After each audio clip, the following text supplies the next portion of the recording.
अफसरों की मनमानी पर सहकारिता विभाग कसेगा अब शिकंजा। झूठी रिपोर्ट वाले मामलों को लेकर राज्य सरकार पूरी तरीके से गंभीर है। बिना सत्यापित झूठी रिपोर्ट भेजने वाले अफसरों पर अब गाज गिरेगी। धारा 55 या 57 की जांच में अफसरों ने बनाई है झूठी रिपोर्ट। सहकारिता मंत्री गौतम कुमार ने इस संबंध में सख्त निर्देश दिए हैं। ऐसे अधिकारियों के खिलाफ राज्य सरकार सख्त कार्रवाई करेगी। ऑडिट उपलब्ध नहीं करवाने वाली सोसाइटीज पर भी कार्रवाई होगी। तो अफसरों पर अब गाज गिरने वाली है।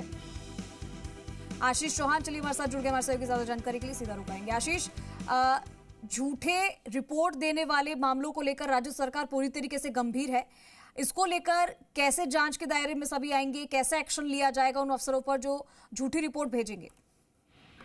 देखिए, समय समय पर ये शिकायतें आ रही है कि जो अधिकारी झूठे हैं, जिन्होंने झूठी रिपोर्ट बनाई है, जिन्होंने मनमानी की है, उनके खिलाफ राज्य सरकार सख्त कार्रवाई करेगी। और इस मामले में भी गंभीरता राज्य सरकार पूरी तरीके से बरत रही है। बिना सत्यापित झूठी रिपोर्ट यदि अधिकारियों ने भेजे हैं तो वो सावधान हो जाए, क्योंकि धारा 55 और 57 के तहत यदि जांच में अफसरों ने झूठी रिपोर्ट बनाई है तो उनके खिलाफ कड़ी कार्रवाई की जाएगी।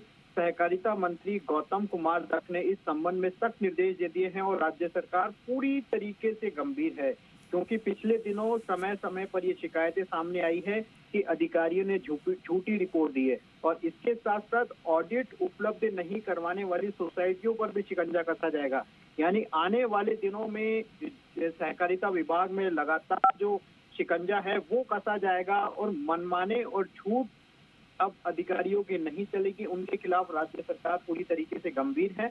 और देखिए, जिस तरीके से कोऑपरेटिव सोसाइटीज में अभी तक 16 जो प्रतिशत कोऑपरेटिव सोसाइटीज है उनकी ऑडिट उपलब्ध नहीं करवाई गई है, उनके खिलाफ भी कड़ी कार्रवाई की जाएगी, क्योंकि लगातार ऐसे मामलों में जो गड़बड़ियां हैं वो सामने आती है। लेकिन अब सरकार ऐसे मामलों में पूरी तरीके से गंभीर हो गई है। जीरो टॉलरेंस की नीति के तहत लगातार ये कार्रवाई की जाएगी।